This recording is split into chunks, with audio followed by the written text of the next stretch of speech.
In the heart of Borneo, there lies a world untouched by time. A rainforest stretching as far as the eye can see. Older, they say, than even the mighty Amazon. Ancient trees stand like silent sentinels, their roots twisting like the veins of the earth, holding secrets that have slept for thousands of years. In the morning mist, nature speaks and whispers.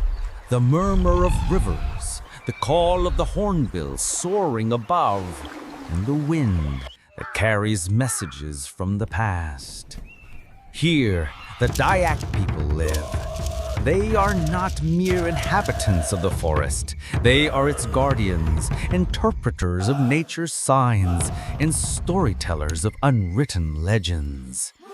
Every dance, every carving, every tattoo etched on their skin is a language only understood by those whose souls are bound to the forest. Yet, within the beauty lies a shadow. When night falls and the moon hides behind the clouds, the rainforest changes. The fog thickens, the air turns colder, and unfamiliar sounds echo between the trees. Uncle, the elders speak behind of the mountain, Kuntilanak, not the the Kuntilanak. mischievous spirit whispered about in cities, but a far older guardian of these woods. Her hair flows long and wild, her eyes glow red like embers, and her laughter can freeze the blood in your veins. They say she appears by the riverbanks or beneath ancient fig trees, calling in a voice so soft it chills your soul. Some believe she is the spirit of a woman who never returned home, bound forever to this primeval jungle, guarding a secret no human should ever uncover. Because in the forests of Borneo, there are places you must never look and names you must never speak.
Each morning, a soft mist drifts across the water as wooden canoes glide silently downstream. Men venture into the jungle, carrying spears and blowpipes to hunt wild boar, deer, or fish in the crystal-clear rivers. The women tend to the rice fields, pounding grain with wooden pestles, weaving mats from rattan, or crafting cloth patterned with sacred ancestral designs.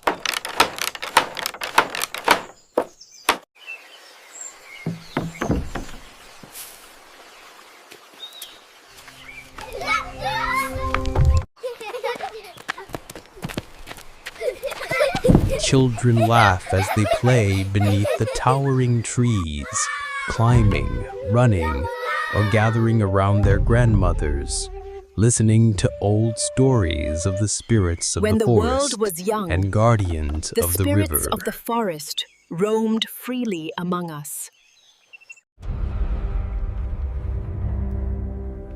At the center stands the longhouse, the Beitang, a home for many families, a place where meals are shared, songs are sung, and rituals are performed.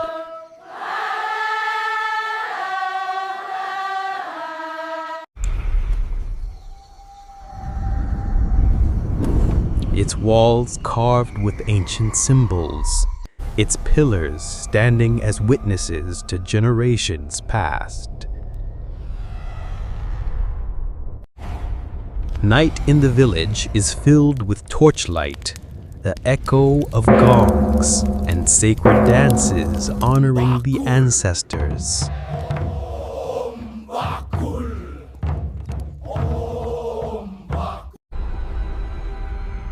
To the Dayak, the forest is not only a dwelling place, it is a mother.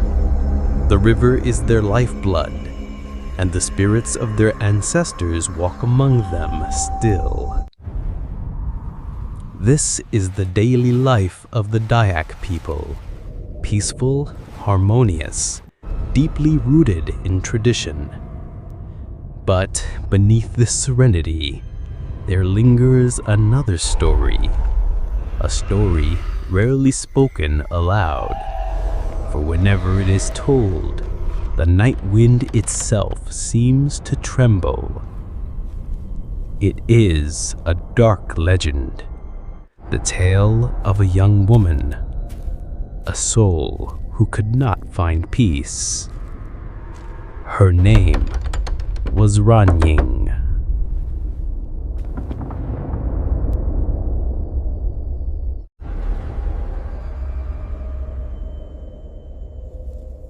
Aku Ranying.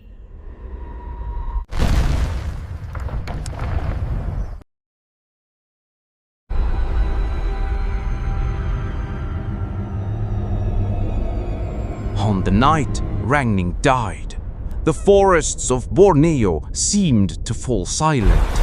Heavy rain battered the earth, lightning tore through the sky, and behind the storm, a strange stillness was born.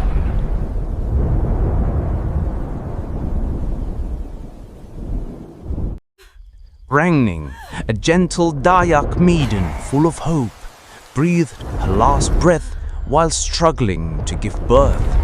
She died alone, without prayer, without ritual, without a family's farewell. Her unborn child never saw the light of this world. Ranying! Ranying! Ranying! And because no sacred rite guided her departure, her soul never reached the realm of the ancestors. It became trapped, bound by grief, tangled with rage, until it transformed into something terrifying.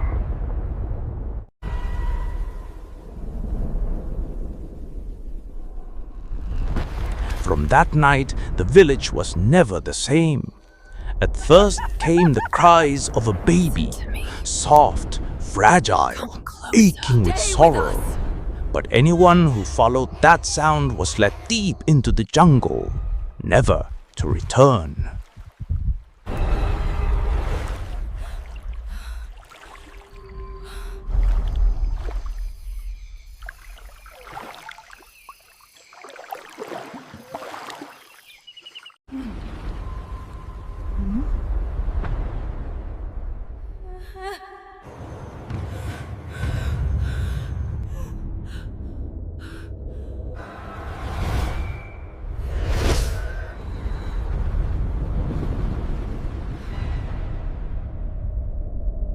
Then came the laughter, a woman's laughter, long, hollow, piercing the night air.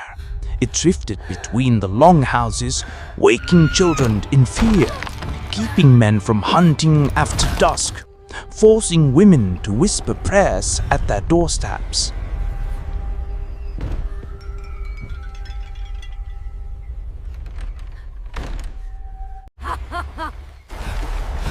And soon the first death followed. A young hunter, arrogant and mocking, declared that no spirit can harm me. Days later, his body was found by the river bank, eyes wide open in terror, his chest torn apart as if clawed by an invisible hand.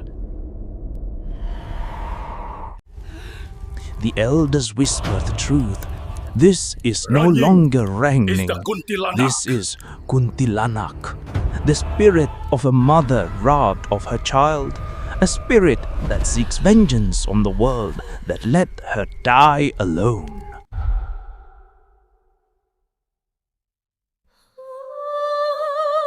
Fear consumed the village. Doors were shut tight, fires extinguished early, and no one dared walk the night. But the cries returned, the laughter echoed again, and Rangning waited in silence.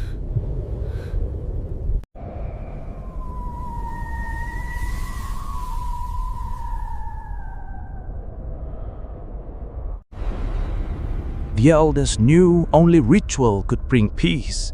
They gathered at the communal house, burning incense, preparing offerings of rice, betel leaves, and holy water.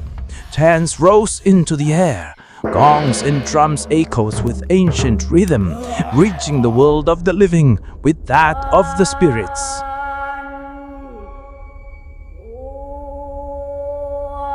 At the great tree by the forest's edge, they placed offerings, white chicken, blood, and sacred food.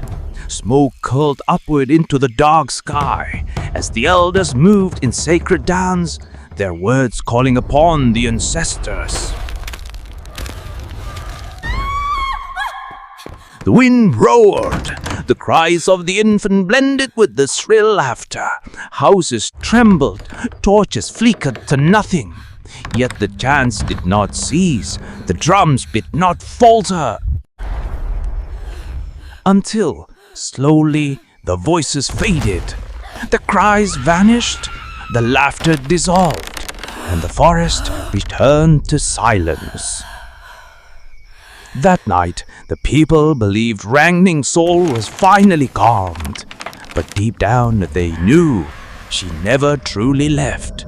She only sleeps. She only waits. And when the wind carries a faint cry from the jungle, the Dayak people still whisper her name. Thus, a legend was born. The tale of Rangning, a maiden who died with her unborn child, a soul trapped between worlds, who became the Kuntilanak, guardian of sorrow, keeper of vengeance, and eternal reminder that no one escapes the gaze of the spirits.